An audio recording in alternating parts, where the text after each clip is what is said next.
Hello there. Welcome back to another episode of Billy Host Sports. Colonial Downs is the target this week, hosting the Arlington Million. Don't miss that preview video. So today we're going to look at the Beverly D and the Secretariat Stakes. And as part of the Arlington Million, plus these two races, there will be an all-turf pick 3 that I'm definitely going to have some interest in playing this week with these two races and the Arlington Million. So split the pot draw will be given away this week for a $20 free bet on me, and we'll get there Thursday-ish. And so if you are new to the channel, check the description for details. So basically, if you want to get in this draw and try to win some money with Billy Ho, subscribe to the channel, smash that like button, leave a comment, gets your name in the draw, and you can use the hashtag BHS to help promote the channel. But before we get to the contenders, I did want to make a little note on the Colonial Downs turf. There's two surfaces. The 7.5 furlong is an inner turf that actually the route races are run on, 8 to 10 furlongs. That includes the Arlington. I think the 9 furlong outer turf they use for the sprints and more of the marathon races. So just get that out of the way. We'll go right into race number 9, the Secretariat. That's going to be 1 mile for 3-year-olds. Let's go. So we are going 1 mile around the turf, grade 2 Secretariat. And we're going to start with number 1, Giocoso. And this is Keith DeSormo and Ben Curtis hooking up. I mentioned in the previous video, Ben Curtis is fire at Colonial Downs. He's winning 25% of his races. Very good turf jockey. He had some really cool, good wins for me over like the Derby weekend on the turf. He's low-key good. He can get hot. So keep that in mind. Then you got his 6 wins in the last week, 6 of 17 most recently. So Giocoso, number 1 in prime power, a decent 5th place in the grade 1 American turf. And you saw the studs in that race. He was 20-1. Zulu, Keenum, and Tescore both came out of that race and won. New Century's a really good horse. But Curtis got him up and moved forward to 5th, only beating 4. So it wasn't that terrible. And that was the race coming off his all-weather Jeff Ruby Stakes, where he fell 7 lengths back of Final Gambit. So then, of course, before that, he was in the Risen Star. He got destroyed. But he go back to that last November at Churchill Downs, and he won his last race on the turf with a big closing effort in the $127,000 allowance race, going 1 mile in the 16th. So that's pretty good. So he does have a couple of wins on the turf. Out of 5 starts, he's 2 wins, a second. So that's pretty solid. He does kind of feel vulnerable to me too. And from some of the research I've done, the one post is not optimal all the time for this track configuration. So number 2 is Maui Strong. That's from the Dale Romans barn. And I did actually cover this one last week for the Hall of Fame video, but he scratched out for a better shot here.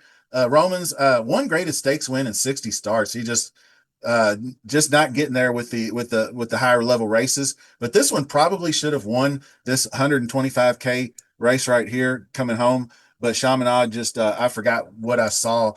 He was odds on favorite 2 back, but good horse. I mean, I give him a chance. He's got good early speed and can be tactical at times, and that's why he performed so well here. I think was the tactical positioning, but then he just couldn't hold off Native Runner at the end, and then another rival got him, and we'll get to that rival down the way a little bit. But you're going to see this field as it unfolds. It's a little suspect for a grade 2, and so anyway, he might just have good a chance as anybody else. So let's go to pretty good. Oh, I did want to mention the Manila. He was on the front, hit the stretch, and was almost there down the stretch.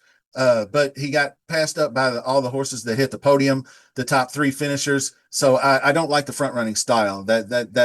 So he needs to do something else because front runners don't win this race, in my opinion. I think it's going to be off the pace. You don't want to be dead stone like 15 lengths back trying to come down the stretch. You want to be pushing toward the lead there, but you don't want to be on the lead. Now, number 3 is End of Romance, Grand Motion, Johnny V. Not very competitive in the previous stakes races in the Woodhaven and the Rushaway. The Rushaway was better, but still, that was an all-weather track anyway. So dropped to 46K to Delaware to get a win. I don't like any of that setup. And then jumping back up in class, so I'm going to pass on him most likely. Simulate is Bill Mott and Junior Alvarado. Good-looking effort at Saratoga, going 8.5. Had an inside rally and some spring in his step down the stretch, to get the victory. But the more I start looking into, of course, it's coming off Lasix. So basically, the Virginia rules are no Lasix. So you're going to have to get off of them 4 or 5 days ahead of time instead of 48 hours prior, like you do in New York. So that's going to make a big difference to me because he broke the maiden at a head, but then the July 25th at Delaware, they put him on Lasix, and he run fourth, and then second Lasix benefited big time by at Saratoga getting the win. So going off of Lasix for a young horse like that could be detrimental with the weight gain and maybe losing a little bit of speed on the way there. So we'll have to see what happens there. Antisocial is another one that's kind of in the same boat. Last 2 races, Lasix benefited. I mean, a jump from a 79 to a 91 on the second Lasix. Sometimes it takes that second Lasix to get them to pop. So Luis Saez aboard now is a jockey upgrade. 22% trainer last race for Jorge Duarte. And, not bad. Got to test drive the 1 mile turf race on July 16th with that benefit of Lasix, but he won't get that here. So broke his maiden off the turf on a muddy sealed aqueduct track. He's got solid figures, could be an outside use for exotics. And now we got Anegada, and that is going to be Mike Maker and Tyler Gaffleone hooking up. Almost wins at Churchill Downs going 8 furlongs down here with Corey Lannery up, and then gets Gabriel Saez, who I don't think did a good job riding him that race. He's a good young jockey, but he's just inexperienced, and he just got trapped behind a wall in traffic and just looked really confused on which way to zig or zag at Ellis Park. So I'm going to excuse that race, and he'll get a ride from T-Gaff, no doubt. And so he doesn't have any mounts on him before, but you can see down here, Easy Eddie got him home.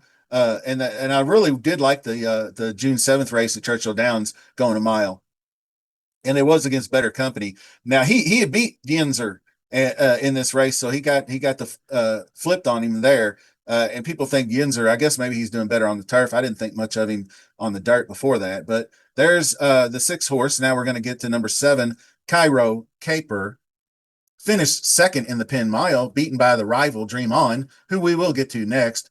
Previous Woodhaven also won by the 8-horse Dream On, so he can't beat Dream On. But Dream On if you want to beat him, right? But the connections are a little suspect, even though second off layoff 20%. Jockey, I can't go there with this one. But Dream On looks like the cream of the crop, rising to the top. Mark Cassie, love him on the turf. Castellano 3 for 3 aboard this colt. He's got a win down here in at Gulfstream, and then the back-to-backs in the Woodhaven and the Penn Mile. So this horse is moving up in ability, improving every race, running good consistent figures, has good closing speed, perfect setup for him. He's just, I'm not going to lock him in or anything, but maybe Saratoga spoiled me on this field because it is suspect looking. So more research to be done. Dream On at the top. Antisocial was purchased at Keeneland for $175,000 with Luis Saez aboard. So I think he'll contend. And like I said, Anegada is interesting as well. So let's move on to race number 9, the Secretariat. Or that's the race number 9, the Secretariat. So number 8, Dream On for the win with the 2, 5, and 1 just on my first look opinions. So let's move on to a much better race, the Beverly D. So number one, Chick's Shadow, an 8-year-old mare, and yes, she is great. So there would be an old folk song reference that if you catch that and be the first one to comment what I'm talking about with this horse, you get 2 entries into this week's Split the Pot draw. So this one is 9 for 54 lifetime. She was a banger back in the day, in the money also 29 times hitting the board, but just not seeing it anymore. So we'll move on to number 2, Be Your Best.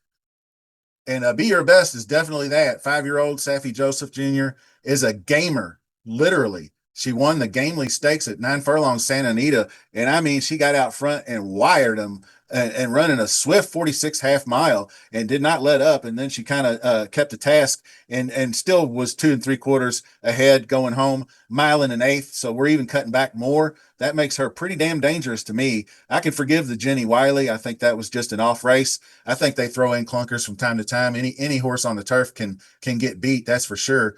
T-Gaff gets the mount, so I think he's up for it. He's acclimated himself at Ellis Park well, winning 5 of his last 25. So I mentioned that in the previous videos. Now, Number 3, Beach Bomb. Another front runner that's going to be looking to get down and dirty.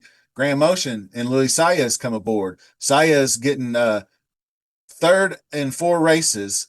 So this one's, I mean, win, second, definitely competitor.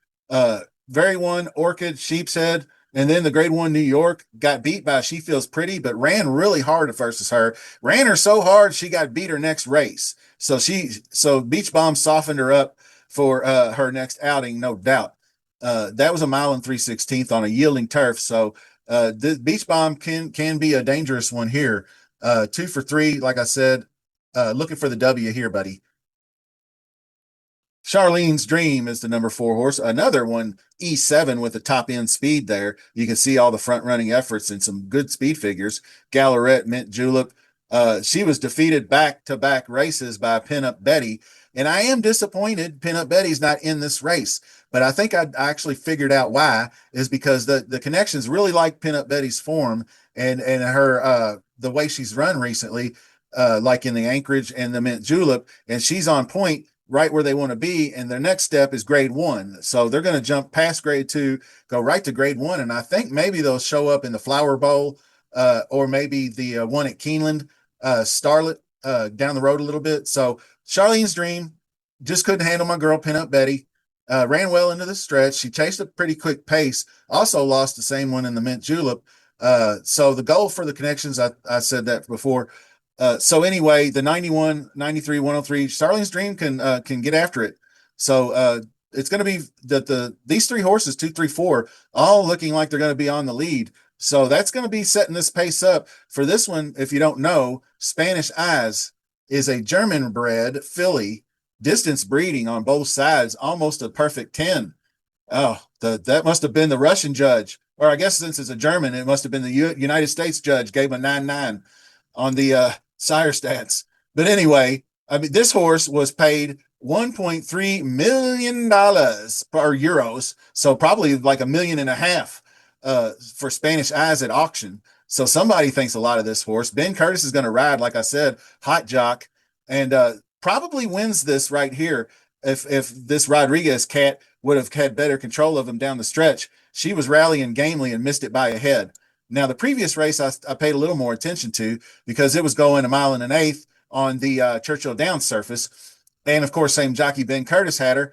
And he is going to be licking his chops at another chance, I do believe, because he was in there and she got cut off 2 different times trying to get in between horses. And you can see where it says lacked room between and just didn't get through till too late, but still only lost by 1.25 lengths. So I think that this horse is looking to mash this group coming up. So Spanish Eyes, 4-year-old filly, looking real good for Brendan Walsh and Ben Curtis.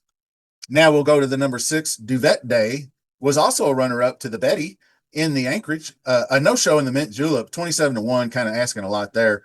Won the grade 3 Cardinal last fall, so got some class. Closer, has ability, no doubt. Mike McCarthy, very good, third off the layoff, and gets Johnny V back, or gets Johnny V to ride. I shouldn't say back because Johnny V hasn't ridden this horse in some time. But, 14 of 26 in the money.